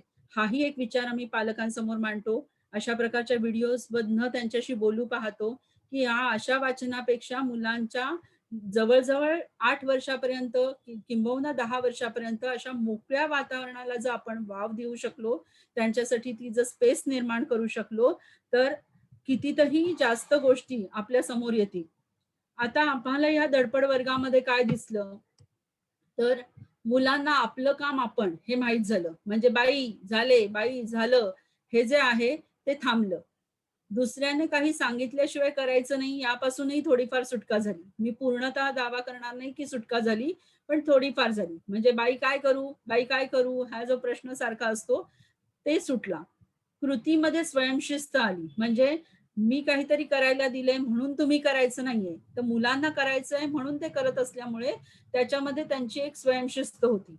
मुलं मोकळीक दिली तर काय अफाट करू शकतात याचा साक्षात्कार आला. तुम्हाला त्याच्यासाठी उदाहरणासाठी हा उंट दाखवते, की आम्ही चिंध्या टाकल्या होत्या. 1.5 तास 2 मुलं काहीतरी काम करत होती. खरं माझंही लक्ष नव्हतं, आणि पद्मजाताई दुसऱ्या ग्रुप बरोबर त्यांच्या बरोबर होत्या, आणि थोड्या वेळाने पद्मजाताई मला बोलवायला आल्या आणि मला म्हणाल्या, बाई हे बघा काय काढलंय. तर पूर्ण हा जो आपला कॅनव्हास आहे, जिम्नॅस्टिकच्या रूम मध्ये हा निळा कॅनव्हास तुम्हाला सगळ्यांनाच आठवत असेल. पूर्ण त्या कॅनव्हासवर त्यांनी हा उंट, त्याच्या पुढे तसं झाड, असं एक चित्र साकारलं होतं. आणि इतक्या प्रपोर्शनेटली त्यांनी हे प्राणी आणि हे हा उंट काढलेला आहे, की बघून खरंच स्तंभित व्हायला झालं, की आणि काही नव्हतं, आम्ही तिकडे नव्हतो, ते काहीतरी करतात हेही आमच्या लक्षातनं गेलेलं होतं, आणि त्याच्यातनं हे अफाट काम त्यांनी स्वतःनी हे तयार करून घेतलेलं होतं. त्याच्यातनं त्यांचा बौद्धिक विकास, भाषा विकास, सामाजिक भावनिक विकास हे तर दिसतच असतं. कारण जेव्हा ते एकत्र काम करत असतात तेव्हा ते हे विकास त्यांच्यामध्ये होतच असतात, आणि त्याचबरोबर त्यांच्या वाचन क्षमतेमध्ये पण अवांतर वाचन क्षमतेमध्ये वाढ झाल्यासारखी दिसते. या सगळ्याचा मग आपण काय करतो, तर सहज शिक्षणात वर्गामध्ये हे जे काही चालतं त्याचं पालकांशी संवाद साधतो. कारण पालकांनाही कारण पालक महत्वाचा भाग आहे. जर आपण इकडे त्यांना ही मोकळीक देत असू, तर त्यांना घरीही तसं प्रकारचं काही करता येईल का?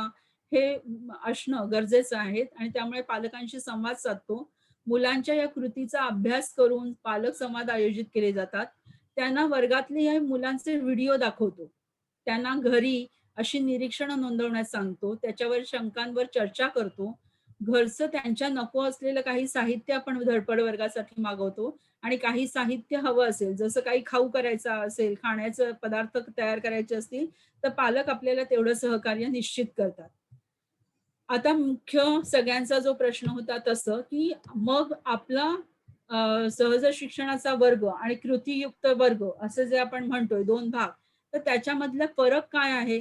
तर मला जे जाणवलंय ते अशा पद्धतीने आहे, की इकडे तुम्हाला दिसतंय ते कृतीयुक्त वर्गातील मुलांची ज्ञानरचना आणि सहज शिक्षणातील मुलांची ज्ञानरचना. कृतीयुक्त वर्गामध्ये मुलं मोठ्यांनी दिलेल्या कृतींमधून स्वतःच्या ज्ञानाची रचना स्वतः करतात. अपेक्षित ज्ञानाची रचना करायची म्हणून केली जाते. या इकडे काय होतं, तर मुलं त्यांच्या त्यांच्या कृतींमधून स्वतःच्या ज्ञानाची रचना स्वतः करतात. ज्ञानाची रचना करायची म्हणून इकडे कृती केली जात नाही. हा बेसिक फरक आहे इकडे. मुलांच्या कृती इथे ठरलेल्या असतात. जसे अक्षर आणि चित्र यांची जोडी असेल, अक्षर गाडी, शब्द गाडी, क्रमवार गाडी, चित्र शब्द वाचन कार्ड, हे सगळ्या आमच्या ठरलेल्या शैक्षणिक साधनं आहेत आणि त्या कृती मुलं करत असतात. या इकडे मात्र मुलांच्या कृती अजिबात ठरलेल्या नसतात. साहित्य, शैक्षणिक साधनांची निर्मिती शिक्षक वर्गाकडनं केली जाते. परिसरातलं टाकाऊ, इतर काही निसर्गात जे काही उपलब्ध असतं ते साहित्य आपण इकडे त्याला ते समाविष्ट करत असतो. त्याचबरोबर कुठल्याही साधनांचा उपयोग कोणत्या प्रकारच्या ज्ञानाच्या रचनेसाठी हे शिक्षकांनी ठरवलेलं असतं. म्हणजे चित्र आणि अक्षराची जोडी लावून दाखव, क्रमवारी कार्ड लावून दाखव. इकडे मात्र असं काहीही ठरलेलं नसतं. एकूण काय, तर कृतीयुक्त जो आपला नेहमीचा ज्ञानरचनावादी वर्ग असेल, त्याच्यामध्ये मुलं हे ड्रायव्हर असतात. त्यांना त्यांचे पोहोचायचे ठिकाण मात्र शिक्षकाने ठरवलेलं असतं. मुलांच्या ज्ञानाची कोणती रचना करायची हे मोठे ठरवतात. कृतीयुक्त वर्गातील ज्ञानाची रचना ही कृत्रिम पद्धतीने होते असं मला वाटतं आणि ज्ञानरचनावादी वर्गात सहज शिक्षणाला वाव नसतो. पण इकडे मात्र मुलं ड्रायव्हर असतात, पण त्यांना कुठे जायचं हे माहीत नसतं. मुलांच्या ज्ञानाची कोणती रचना होईल हेही माहीत नसतं. तर सहज शिक्षणातील ज्ञानाची रचना ही नैसर्गिक आहे. सहज शिक्षणात ज्ञानरचनावाद हा खऱ्या अर्थाने सामावलेला आहे असं म्हणावंसं वाटतं.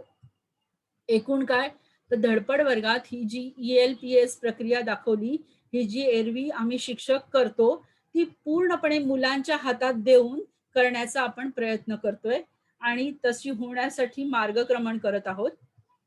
याच्यामध्ये जे आम्ही मुलांचे भाषा विकास, गणिताचा विकास, म्हणजे बौद्धिक विकास, स्थूल स्नायू विकास असे भाग करून आम्ही मुलांना ऍक्टिव्हिटीज देतो. त्याऐवजी एक समग्र पद्धतीने ह्या सगळ्याचा विकास कसा होईल याच्यावर आम्ही विचार करतो. त्याचबरोबर जीवनाच्या शाळेचं प्रगती पुस्तक देण्याचा प्रयत्न करतो. धडपड वर्गाचं अजून एक प्रगती पुस्तक आपण तयार करतो आणि म्हणजे जीवन मूल्य जी जगण्यासाठी आवश्यक आहेत त्याच्यावरती ह्या गोष्टींवर भर देऊन आपण त्याविषयी मार्गदर्शन करणारं पालकांना असं एक प्रगती पुस्तक देतो. यावरून पालकांशी चर्चा करतो की ज्याच्यामध्ये असं त्यांना म्हटलेलं आहे की मुलांना प्रत्यक्ष जग वाचायचं असतं. त्यांना आपण शब्द, अक्षर यांच्यात अडकवतोय का? जरा एक मिनिट, मी पाणी पिते. त्यांना प्रत्यक्ष जग वाचायचं असतं. शब्द, अक्षर यांच्यात आपण अडकवतोय का? त्यांना प्रत्यक्ष अनुभव घ्यायचा असतो, त्यांना आपण वर्णन करतोय का? त्यांना खरं खरं बघायचं असतं, त्यांना कल्पित त्यांच्या पुढे काही ठेवतोय का? त्यांचे समग्र समज आपण टप्प्याटप्प्यात विभागतो का? त्यांच्या संदर्भासह जगण्याला आपण संदर्भ रहित करतो का? आणि त्यांचा प्रत्यक्ष अनुभव न देता कल्पना करायला लावतोय का? या टप्प्यांवर किंवा या वाक्यांवर निश्चित विचार करायची अशी चर्चा पालकांबरोबर आमची त्या अनुषंगाने होत असते. एक नवा विचार आपल्यालाही कळायला आवडेल का बघा, की मूल प्रत्येक क्षणी त्याच्या आजूबाजूचं जग शिकत आहे. ते समजून स्वतःचे स्वतः त्याच्या पद्धतीने ते शिकण्याचा प्रयत्न करत आहे. त्यासाठी ते निसर्गतः सक्षम आहे. आपण मध्ये-मध्ये येऊन त्याच्या प्रक्रियेत अडथळा तर आणत नाही ना? त्याला आपली आवश्यकता आहे. पण कशी? तर एक शिकवणारा या भूमिकेतून नाही, तर एक मदतनीस या भूमिकेतून. परत एक जिनांचं इथे एक वाक्य छान आहे. We should be the best peon for our children. आणि त्यासाठी आपल्याला फक्त काय करायचंय? तर त्याला मोकळं, सुरक्षित, प्रेमाचं वातावरण द्यायचंय. तो प्रत्येक क्षणी शिकत आहे यावर विश्वास ठेवायचा आहे. त्याला आपल्यावर अवलंबून न ठेवता स्वावलंबी करायचं आहे. म्हणजे सूचना न देऊन त्याला स्वावलंबी करायचंय. तो काय शिकू पाहतोय याचं निरीक्षण करायचं आहे. म्हणजेच एक उत्तम अवलोकक व्हायचं आहे. नवीन शैक्षणिक धोरणानुसार अपेक्षित पायाभूत साक्षरता ज्याला म्हणतात, ती अशी अपेक्षित आहे, की आनंददायी अर्थपूर्ण वाचन करता यावं मुलाला. समजून बोलणं आणि ऐकलेलं समजणं हे अपेक्षित आहे आणि आवश्यकतेनुसार लिहिता येणं. त्याचप्रमाणे पायाभूत संख्याज्ञानही असं अपेक्षित आहे, की मोजता येणं, वस्तू मोजून तो अंक ओळखणं, अंकांच्या कुटुंबाची ओळख होणं, प्रश्न विचारता येणं, बेरीज, वजाबाकी यासारख्या मूलभूत संख्याक्रिया अवगत होणं. खरं सांगायचं तर यापेक्षा कितीतरी पुढच्या गोष्टी मुलांच्या सहज शिक्षणाला पूर्ण वाव दिला गेला तर सहज साध्य होतील हे नक्की. त्यासाठी आपण सक्षम आहोत का याचा मात्र आपल्या सगळ्यांना विचार करायला हवा आणि त्याच्यासाठी आपल्याला एकत्र यायची मात्र खूप गरज आहे. त्यामुळे शिकवणी मुक्त शाळा हे जे आपल्या संस्थेचं स्वप्न जे आहे ते खऱ्या अर्थाने पूर्ण होईलच, पण खऱ्या अर्थाने एक शिकणारी शाळा अशीही आपण निर्माण करू शकतो असं मला नक्कीच वाटतंय. मला इथे संधी दिल्याबद्दल कार्यकारी विश्वस्त दिघे सर यांचे मी आभार मानते आणि मी थोडाफार जे काही अनुभवलंय आतापर्यंत ते आपल्या पुढे मांडण्याचा प्रयत्न केलाय आणि आपण छान ऐकून घेतलं त्याबद्दल आपल्या सगळ्यांचेही मी आभार मानते. धन्यवाद सर. भोसेकर बाई फारच छान, फारच अभ्यासपूर्ण आणि मस्त एकदम. यातले काही प्रश्न असे मनात आलेले आहेत. आहे ना ऐकू अजून? नाही येते. ऐकू येत नाही का आवाज? ऐकू येतोय की नाही? सरांचा आवाज येतोय आणि मॅडमचा पण आम्हाला येतोय. अच्छा, माझा आवाज त्यांना येत नाही मला वाटते.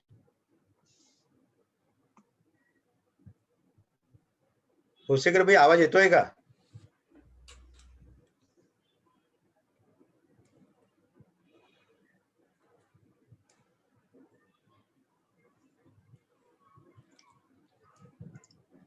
कोणीतरी त्यांना दुसऱ्याने आवाज बोलून नाही बघा. येत.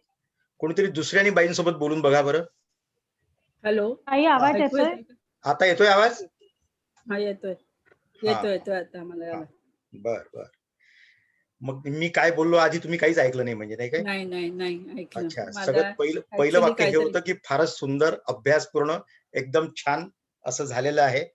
एक पद्धती, जरी तुम्ही त्याला पद्धती म्हणू नका असं म्हणालात तरी आता बोलण्याकरता कुठल्या तरी एका शब्दाचा सहाय्य घ्यायला पाहिजे म्हणून पद्धती आम्हाला बऱ्यापैकी कळलेली आहे तुमच्याकडून. यातून काही प्रश्न मनात असे उपस्थित होतात की आता तुम्ही हे जे करता आहात म्हणजे जवळपास किती दिवसापासून करतोय आपण हे धडपड वर्ग जो आहे तो? ऍक्च्युली 2017 पासून सुरुवात केली मला असं वाटतं. बरं. 17च्या जून पासून वगैरे ओके. असं असावं.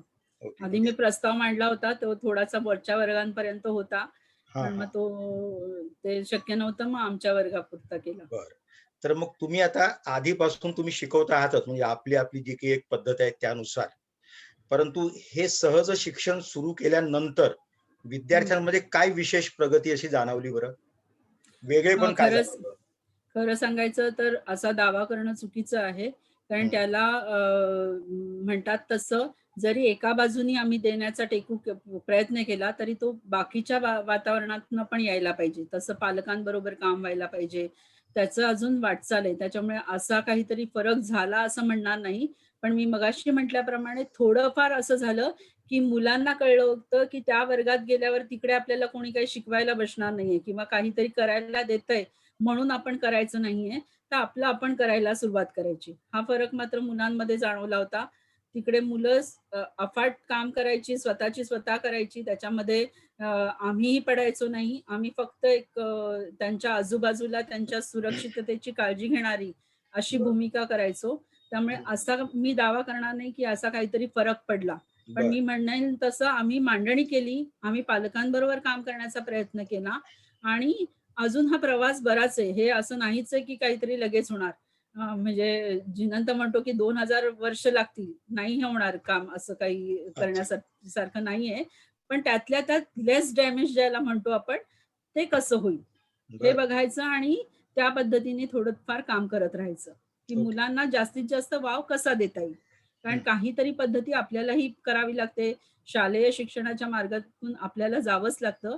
पण त्यालाही थोडी जोड आणि ती या कमी वयात जसं मी म्हटलं तसं 10 वर्षापर्यंत तरी मुलांना हा जर स्कोप सगळा दिला, तर तुमच्याकडे येणारी मुलं ही मात्र जास्त आहे. म्हणजे मागे मी नेहमी तुम्हालाही बोलले असेल, की एका कॉलेजचे म्हणजे आम्ही एका कॉन्फरन्सला गेलो होतो, तेव्हा ते प्राचार्य आम्हाला म्हणाले, की तुमच्याकडे येणारी मुलं एवढी चुळबुळी असतात, एवढी प्रश्न विचारणारी असतात 3 वर्षाची.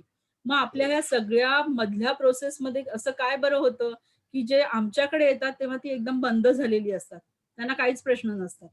तर ह्याचं कुठेतरी उत्तर इकडे आहे, की जे आपण त्यांना हा वाव दिला गेला, जो निदान 10 वर्षापर्यंत जरी दिला गेला, तर त्यांच्या विचारांमध्ये खुलेपणा येईल, त्यांना स्वतःच्या विचारांची चालना मिळेल, असं काहीतरी होईल आणि तो बेस जर तयार झाला, तर जाणारी पिढी ही वेगळ्या पद्धतीने जाऊ शकेल आणि तो अवेअरनेस हा पालकांबरोबर, शिक्षकांबरोबर म्हणजे मुलं तर करणारीच आहेत.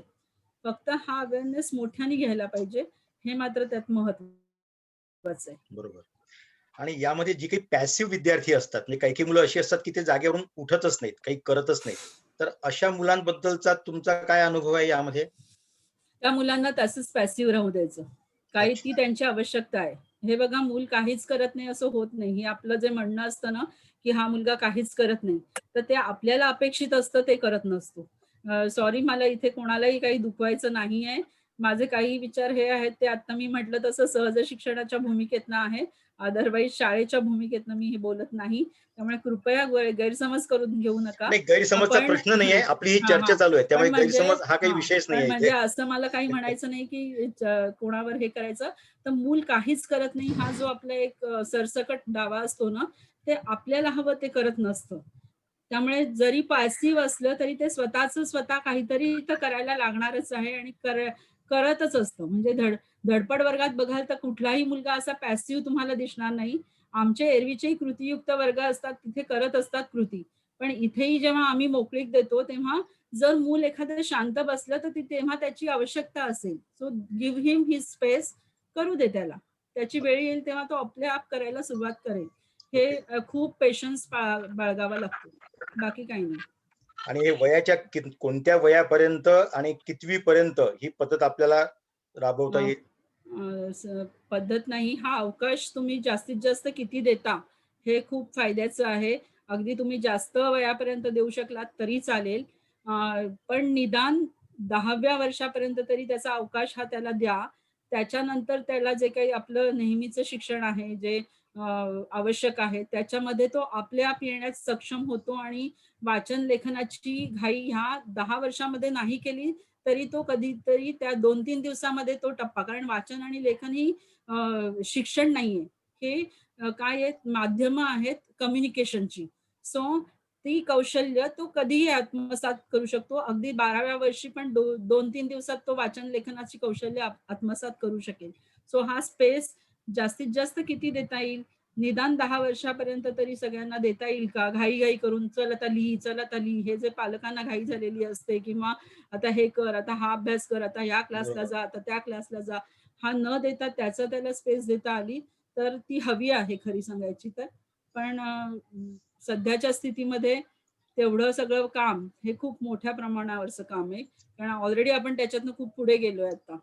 तुम्ही बोलण्याच्या फ्लो मध्ये होतात म्हणून मी मध्ये बोललो नाही. खरं म्हणजे हं, हं. जेव्हा तो गणपती तुम्ही जेव्हा बघायला गेला होतात आणि तो हं, हं. गणपती बघत असताना जे मूल जे काढत होतं ना, तेव्हा त्या मुलाकडे बघणं हाच एक आनंदाचा भाग होता खरं बरं. हो, हो. कारण खूप तू ज्या छान होता. तल्लीनतेने बसला होता आणि तू ज्या पद्धतीने निरीक्षण करत होता आणि खाली त्याची जी काही पोज होती बसण्याची, अफलातून होती ती. म्हणजे आणि त्याचं जे मुख्य वय आहे. म्हणजे सर दुसरं सांगायचं म्हणजे कागदावर काहीच काढलेलं नव्हतं. अच्छा. परंतु तो ज्या का पोज मध्ये बसला होता ना, तेच जबरदस्त होतं एकदम. जबरदस्त होतं आणि ते गणपतीकडे बघणं एकटक आणि काहीतरी काढू पाहणं हे खूप सुंदर होतं. ही म्हणजे प्रोसेस खूप गणपतीकडे छान बघून होती. जेवढा आनंद मिळत, तेवढा त्या मुलाकडे बघून सुद्धा आनंद मिळत होता तेव्हा. बरं, आपल्याला किती वेळ आहे अजून? आता आपण थोड्या वेळात संपवणार आहोत. कोणाचा अजून प्रश्न आहे का कोणाचे? शिक्षकांपैकी कोणाचे प्रश्न आहेत का? बाई मी माधुरी आहेर बोलते. हा, बोल. English medium pre primary. Madam तुम्ही आता जे सांगितलं त्याच्यात प्रश्न बरेच निर्माण होत होते, पण तुम्ही स्वतःच पुढे उत्तर देत गेलात. पण एक थोडासा अभ्यास केल्यावरती असं लक्षात येते की जे विंडोज ऑफ ऑपॉर्च्युनिटीज म्हणतो आपण, त्याच्यात इथे त्याचा म्हणजे जेव्हा आपण मुलांना देऊन सोडतोय आपण मोकळं, तेव्हा त्याचा पुरेसा होतो का म्हणजे विकास? माधुरी, एक सांगायला आवडेल मला की आपण समजतो ना त्याच्यापेक्षाही कधी कधी जास्त विकास झालेला असतो हेही लक्षात येतं. तुला मी उदाहरण मागेही एका लेखात पण मी लिहिलं होतं की एका शाळेमध्ये मी गेले होते आणि तिकडे आम्ही येणार म्हणून सगळ्या कृती मांडलेल्या होत्या. सो गणिताची कृती वगैरे. सो आपल्याला तिथे अपेक्षित असतं की गणिताचं काहीतरी ते मोजणी वगैरे अशी चाललेली होती.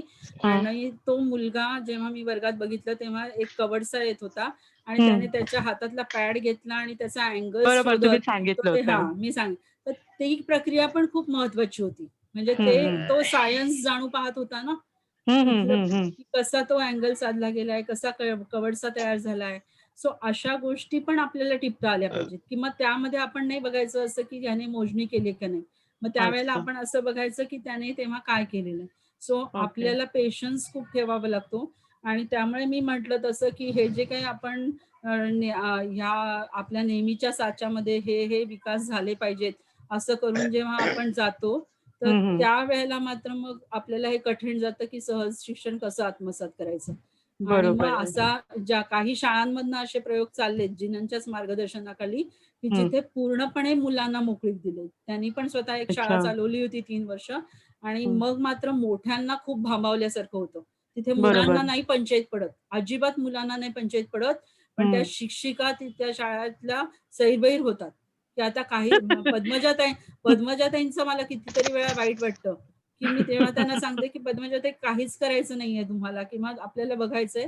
तर केव्हा केव्हा मला पद्मजाताईंचंही हे होतं की अरे बापरे, आपण ह्यांचं काही नुकसान करतोय का. मी फ्रँकली स्पीकिंग असा विचार करते. आणि मला स्वतःला अनुभव घेतला तेव्हाही खूप कठीण गेलं की बापरे, मुलांना काहीच समजवायचं नाही किंवा काहीच ते जाणून ते घ्यायचं नाही की ते काय समजलं. मुळात पालक आणि शिक्षक यांनी स्वतःचा दृष्टिकोन बदलण्याची गरज आहे. हा, पण त्यामुळेच ते काम मुळातनं आणि हळूहळू आता जसे हळूहळू आमचे करतात. आत्ताचे अभ्यास गट आहेत त्याच्यातले पालक बऱ्याच प्रकारे जी निरीक्षणं आहेत. उद्याही आमचं एक फिजिकली भेटणार आहोत आम्ही पालक मंडळी पहिल्यांदा, तर चर्चा करणार आहोत. तर हे जे असं आहे ही आम्ही चळवळच त्याची अशी म्हटली की आपलं मूल आपली समज ही एक बरोबर. छोटीशी चळवळ आहे आणि ती फोफावत नेण्याचा विचार आहे की कोणीतरी म्हणतंय म्हणून मूल असं शिकतंय किंवा या शिक्षण पद्धतीमध्ये हे सांगितलंय म्हणून मूल असं शिकतंय असं म्हणण्यापेक्षा आपलं स्वतःचं मूल आपल्या समोर आहे, तो काहीतरी करू बघतोय, तर मग ते काय करतंय हे समजून घेण्याची ही चळवळ आहे. Okay, thank you ma'am, thank you. बाई मी पाटील सर बोला ना. माध्यमिक. बोला. हा, हे सहज शिक्षण आपण देतोय विद्यार्थ्यांना, मग आपल्याला स्पेस निर्माण करून द्यावी लागेल. आणि तो जो आपल्याला सिलेबस दिलेला असतो शाळेतून, सिलेबस दिलेला आहे, मग याच्यावर काही चर्चा झाली का याच्या आधी? नाही, आता या प्लॅटफॉर्मवर पण नाही झालीये, पण म्हणजे वरच्या लेवलला. ऍक्च्युली कसं आहे माहितीये का सर की हा सहज शिक्षणाचा विचार आहे आणि सहज शिक्षण हे असतंच. नॅचरल लर्निंग ही म्हटलं तसं पद्धती नाही, ही आपल्या आसपास आहे आणि ते सगळे करत असतात. सो ह्याचा वाव वरच्या वर्गांना कसा किंवा जो सिलेबस आहे त्याच्यामध्ये हे कसं, हे खरं तर मोठं काम आहे. किंवा हे माझ्याही काय म्हणतात त्याला माझ्या आवाक्यातलं नाहीये. मी आता काय बघतीये तर बेस लेवलला जी मुलं आहेत त्यांच्या विचारांना मोकळीक मिळाली तर तुमच्याकडची येणारी मुलं ही जी सरांना अपेक्षित आहे शिकवणी मुक्त शाळा ती होणार नाही. शिकवणीला जायची गरज त्यांना पडणार नाही, कारण ती स्वतःची स्वतः शिकती होती. आणि तशी तरी होऊ शकतायत का? हे एवढंच बघायचंय, कारण शेवटी तुमचं सिलेबस आहे, तुम्हाला तो पूर्ण करणं आहे. असे सगळे असंख्य प्रश्न असतात, की ज्याची उत्तरं खरंच माझ्याकडे नाहीयेत. इथं थोडं मी मध्ये येतो. पण ते हं. आता हे जे काही सादरीकरण केलं भोसेकर मॅडमनी सहज शिक्षणाच्या माध्यमातून, हा वयोगट साधारणपणे 2.5-3 पासून ते 4.5-5 वर्षापर्यंतच्या मुलं, की जे 6 वर्षापर्यंतची औपचारिक शिक्षणाच्या अगोदरचं. आता इथं जर शेवटच्या 2 स्लाइड्स हे मी जर अवलोकन केलं, हे माझ्या पॉईंट ऑफ व्ह्यू मी सांगतोय आता, म्हणजे ह्या संपूर्ण ह्याचं जर विश्लेषण करायचं म्हटलं तर त्याच्यातल्या 2 शेवटच्या स्लाइड्स ह्या फार महत्वाच्या होत्या, की वर्ग तिथं ज्ञानरचनावाद हा शब्द तिथं पहिल्यांदा वापरला गेला शेवटच्या स्लाइडमध्ये, आणि कृती वर्ग आणि धडपड वर्गाची तुलना केली गेली. आता जेव्हा लहान मुलांचं म्हणजे शिक्षण असतं, हे सहज शिक्षणातून होत असतं, त्या नैसर्गिक क्रिया होत असतात. म्हणजे आईच्या अंगावरचं दूध पिणं हे लहान बाळाला शिकवावं लागत नाही, की अगदी साहजिकपणे जन्मलेल्या पहिल्या दिवसापासून तितकी साहजिक क्रिया घडते. ह्या अशा क्रिया ह्या घडत असतातच, आणि त्या घडण्याच्या ह्याच्यातून माझा आवाज येतोय ना, म्हणजे मी फ्रीज हो, झालेलो येतोय, येतोय. येतोय, येतोय. ह्या सहज क्रिया घडत असतात आणि त्या मुलांतून त्याच्यातून शिकवत असतात. आणि बाईंनी आता जे काही वेगवेगळ्या व्हिडिओमधून फोटोमधून ते दाखवलं, की हे मुलं कसे सहजतेने शिकत असतात. अशा वयाच्या आणि ह्या 3 वर्षाच्या वयापासून मेंदूची खरी वाढ झपाट्याने होत असते. म्हणजे त्यांचा वाढीचा वेग हा फार पुष्कळ असतो, की तो नंतर थांबतो. तर हा मुलांच्या जडणघडणीचा काळ असतो, की जो सहज शिक्षणातून येतो. पण एक वेळ अशी येते, म्हणजे सर आवाज गेलाय.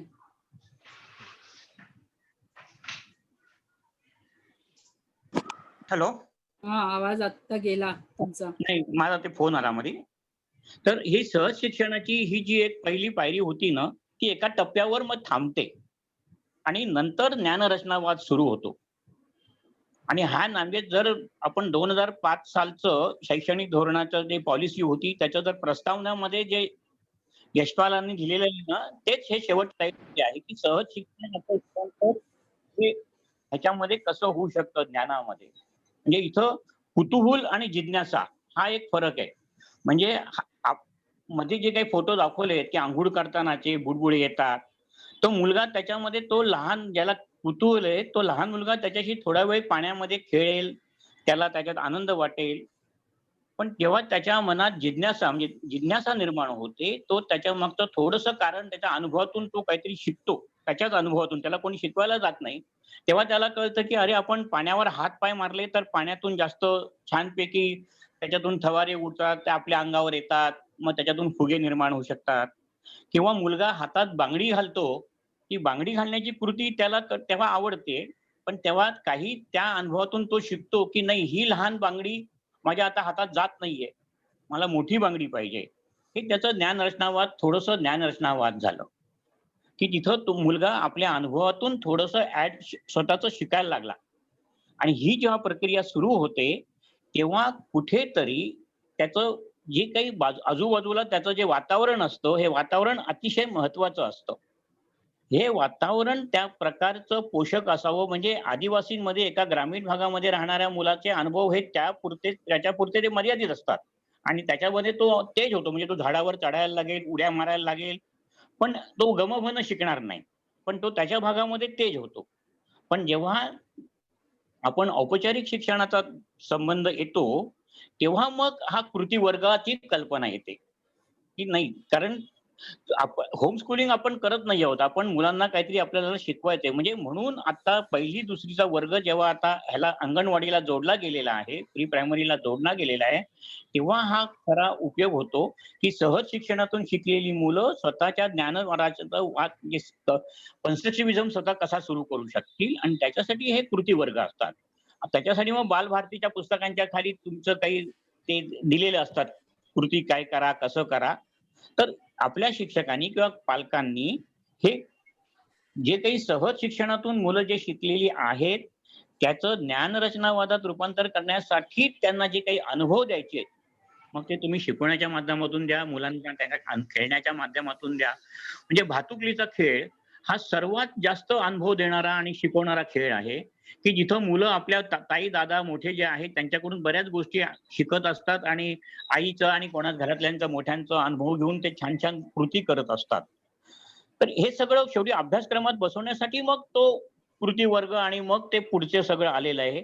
पण म्हणून आता हा 1ली-दुसरीचा वर्ग जो जोडला गेलेला आहे सध्या, तो सिनर्जिक अप्रोच आहे, की हे जे सहज शिक्षणाचे प्रयोग आणि औपचारिक शिक्षणाची सुरुवात ही त्या 1ली-दुसरीच्या वर्गात कुठेतरी टप्प्यावरती व्हायला पाहिजे, की जेणेकरून मुलं पुढे आपला अनुभवाचं विश्व वाढवत जातील आणि स्वतःचं ज्ञान जास्तीत जास्त आणखीन प्रगट करत जातील. त्याच्यासाठी वातावरण निर्मिती मग ती पाठ्यपुस्तक असो किंवा कुठलं तरी कृती वर्ग किंवा कल्पना शिक्षकांच्या कल्पना असो. ओके.